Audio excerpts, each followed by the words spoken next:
और उन दोनों में से जिसकी निस्बत यूसुफ ने ख्याल किया कि वो रिहाई पा जाएगा, उससे कहा कि अपने आका से मेरा जिक्र भी कर देना।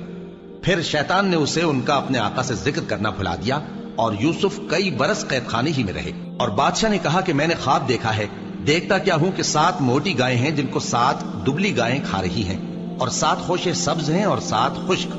ए दरबारियों, अगर तुम ख्वाबों की ताबीर दे सकते हो तो मुझे मेरे ख्वाब की ताबीर बताओ। उन्होंने कहा, ये ख्वाब तो परेशान ख्याली से हैं और हमें ऐसे ख्वाबों की ताबीर नहीं आती।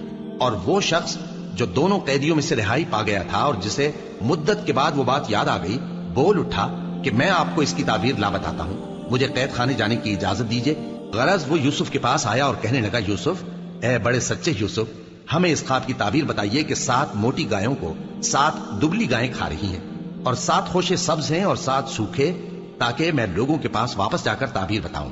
अजब नहीं कि वो तुम्हारी कद्र जाने।